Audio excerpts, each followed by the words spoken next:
케어유 뉴스의 김영래 편집장님이 매일 아침 6시에 보내드리는 아침마다 지혜 받아보셨군요. 네, 오늘 저희가 함께 들여다볼 글은 해시태그 253 변치 않는 가치, 시니어의 삶을 채우는 깊이 있는 여가에 대하여입니다.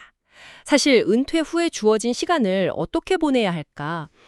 이건 많은 분들의 공통된 고민이잖아요. 그렇죠. 정말 큰 숙제죠. 이 칼럼은 그 시간을 그냥 소일거리가 아니라 삶의 품격을 한 단계 끌어올리는 과정으로 만들 수 있는 아주 흥미로운 관점을 제시하고 있습니다. 맞습니다. 오늘 저희의 목표는 이 칼럼을 단순히 요약해드리는 게 아니고요. 이 글에 담긴 그 철학을 함께 곱씹어보고 당신의 삶에 어떻게 적용해 볼 수 있을지 그런 구체적인 아이디어를 함께 탐색해보는 거죠. 네네. 이 칼럼이 좀 특별한 이유가 단순히 이런 취미가 유행이니까 따라해보세요? 이렇게 말하지 않는다는 점이에요. 맞아요. 그런 나열식 글이 아니죠. 네, 오히려 시니어 세대가 이미 가지고 있는 경험과 연륜이라는 자산이 이 급변하는 현대사회의 흐름과 어떻게 만나서 새로운 가치를 만들어낼 수 있는지를 보여주거든요. 바로 그 지점이 저도 가장 인상 깊었습니다. 자, 그럼 그 첫 번째 단서부터 한번 따라가 볼까요? 네, 칼럼이 의외의 이야기로 시작을 해요. 바로 요즘 젊은 세대 사이에서 유행하는 취미들이죠. 그 부분 저도 재밌게 봤습니다. 낡은 가구나 신발을 정성껏 되살리는 복원 작업이라든지 아니면 직접 옷을 만들고 수선하는 바느질 같은 것들이요. 솔직히 처음 이 부분을 읽었을 때는 조금 의아했어요. 왜죠? 아니, 시니어의 여가 생활을 이야기하는데 왜 갑자기 2030 세대의 유행부터 꺼내는 걸까? 하고요.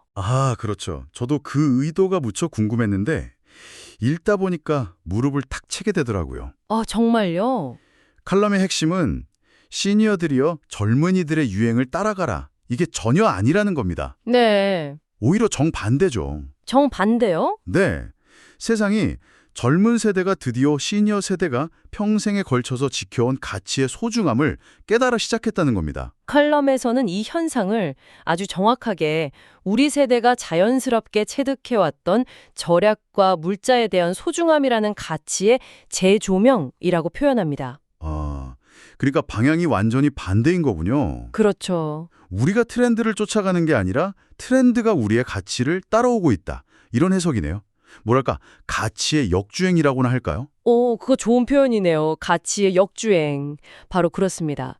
생각해보세요. 모든 것이 너무나 쉽게 생산되고 소비되고 또 버려지는 시대잖아요. 맞아요. 패스트 문화죠. 이런 문화에 대한 피로감이 쌓이면서 사람들이 이제 시간이 좀 걸리더라도 자기 손으로 직접 무언가를 고치고 만들어내는 그 과정 자체에서 의미를 찾아 시작한 겁니다. 이건 단순히 돈을 아끼는 차원의 문제가 아니에요. 그 스크린만 들여다보는 가상세계에서 벗어나서 내 손으로 직접 만지고 느끼는 실제감. 실제감. 네, 이 실제감에 대한 갈망이 반영된 현상이죠. 듣고 보니 정말 그러네요.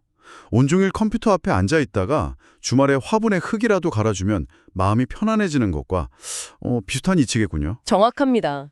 칼럼에서도 이런 활동들이 주는 정신적인 만족감을 굉장히 강조하더라고요. 네, 맞아요. 낡은 물건을 고치는 행위가 단순히 기능을 되살리는 걸 넘어서 그 물건에 얽힌 추억이나 자신의 지나온 세월의 가치를 되새기는 과정이 된다고요. 맞습니다. 그리고 바로 이 지점에서 시니어 세대만이 가질 수 있는 독보적인 강점이 드러납니다. 그게 뭘까요? 바로 인내와 연륜이죠. 인내와 연륜. 네. 복원이나 바느질 같은 활동은 반짝이는 아이디어나 빠른 손재주만으로는 완성하기가 어렵습니다. 오랜 시간 차분히 집중하고 또 실패를 거듭해도 포기하지 않는 끈기가 필요하죠. 그렇죠. 이건 젊은 세대가 흉내내기 어려운 세월이 만들어준 미덕이거든요. 그러니 이런 활동은 최신 유행을 헐벌떡 쫓아가는 행위가 아니라 내가 평생 지켜온 삶의 태도가 얼마나 가치 있는지를 스스로 확인하는 자부심의 원천이 될 수 있는 겁니다. 그런데요, 이런 복원 작업이나 바느질, 혹은 칼럼에서 언급한 정원 가꾸기 같은 활동들은 굉장히 혼자 몰입해서 하는 시간이잖아요. 네, 그렇죠. 깊이를 추구하는 건 좋은데 자칫 너무 고립되는 방향으로 흐를 위험은 없을까요? 칼럼은 시니어의 사회적 관계에 대해서는 어떤 시각을 가지고 있는지도 궁금해지네요. 아주 중요한 질문입니다. 혼자만의 깊이 있는 시간만큼이나 타인과의 의미 있는 교류 역시 삶의 품격을 높이는 데 필수적이니까요. 네, 그럼요.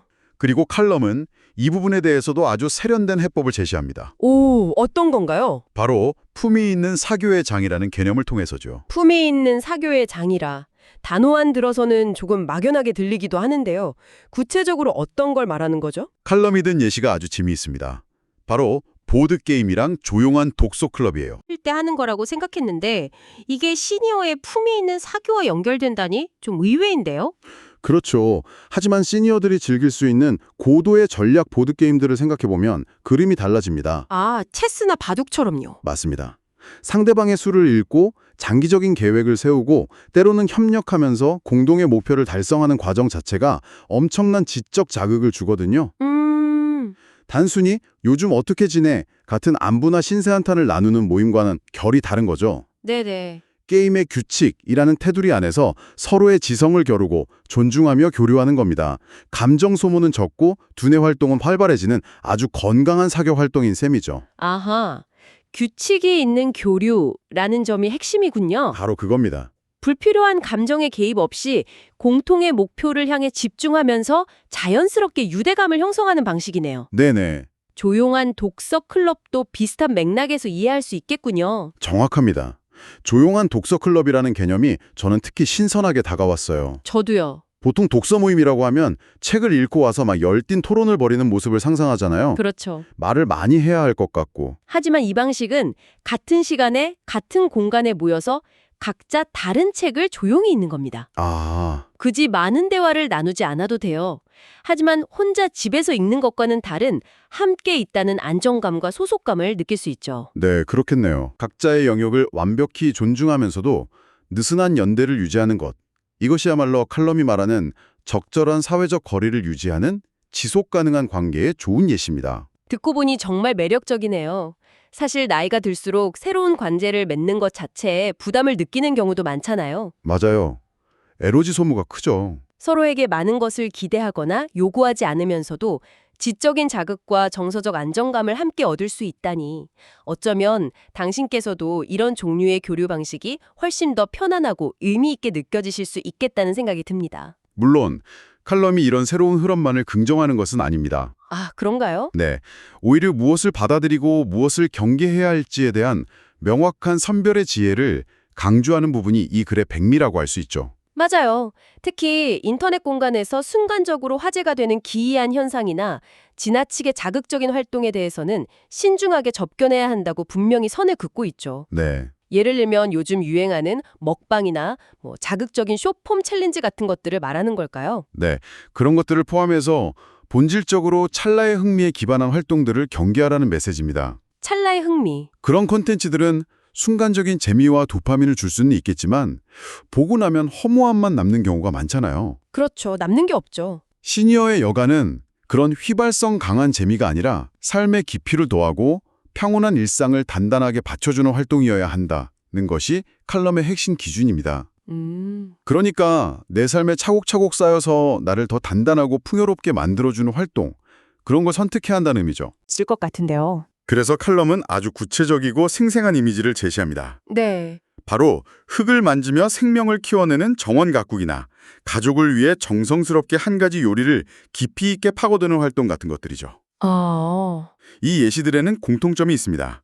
칼럼의 표현을 빌리자면 땅에 발을 디딘 구체적이고 생산적인 취미라는 겁니다. 땅에 발을 디딘 취미? 표현이 참 좋네요. 그렇죠. 사이버 공간의 불확실한 유행이 아니라 내 삶의 현실에 뿌리내린 활동이라는 의미군요. 바로 그겁니다. 디지털 세상의 정보나 유행은 너무나 변덕스럽고 실체가 없게 느껴질 때가 많습니다. 맞아요. 하지만 흙과 식물은 정직하거든요. 내가 땀 흘리고 정성을 쏟은 만큼 반드시 결과로 보여주죠. 네. 요리도 마찬가지입니다. 내 시간과 노력이 들어간 음식을 가족들이 맛있게 먹어줄 때 그 기쁨은 무엇과도 바꾸기 힘든 구체적인 행복이잖아요. 아, 정말 그렇죠. 이런 활동들이 주는 안정감과 성취감이 시니어의 삶에 든든한 중심축이 되어준다는 겁니다.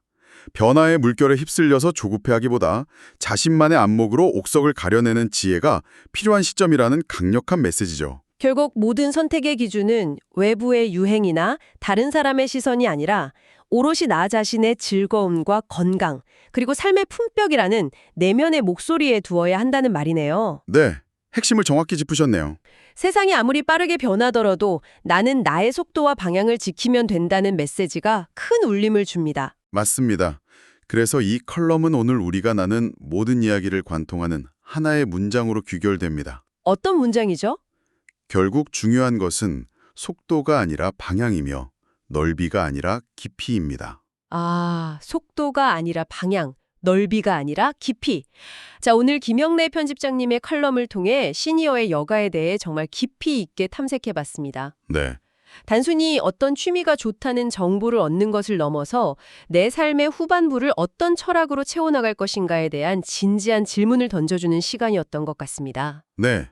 칼럼은 마지막에 시니어 세대만이 누릴 수 있는 진정한 특권에 대해 이야기하며 마무리합니다. 특권이요? 네, 특권입니다. 그것은 바로 유행이나 남의 시선에 흔들리지 않고 오랜 세월 다져온 자신만의 안목으로 진정 나를 행복하게 하는 활동을 찾아서 깊이 있게 몰입하는 것입니다. 아, 이건 더 이상 시간을 때우는 수동적인 행위가 아닙니다. 네, 내 삶을 나의 방식으로 능동적으로 완성해 나가는 창조적인 행위라고 할 수 있죠. 오늘 이 이야기를 듣고 나니 문득 당신의 인생 서랍장이 궁금해집니다. 인생 서랍장이요? 네, 그 안에는 젊은 시절 열정을 쏟았지만 지금은 잠시 잊고 있던 기술, 혹은 너무나 당연하게 여겨서 제대로 꺼내보지 않았던 지혜가 잠들어 있지는 않나요? 어쩌면 그 낡아 보이는 기술이 오늘날 누군가에게는 새로운 영감을 주고 그 익숙한 지혜가 당신의 남은 날들을 더욱 풍요롭게 만들어줄 진짜 열쇠가 될지도 모릅니다. 오늘 그 서랍을 한번 조용히 열어보시는 건 어떨까요?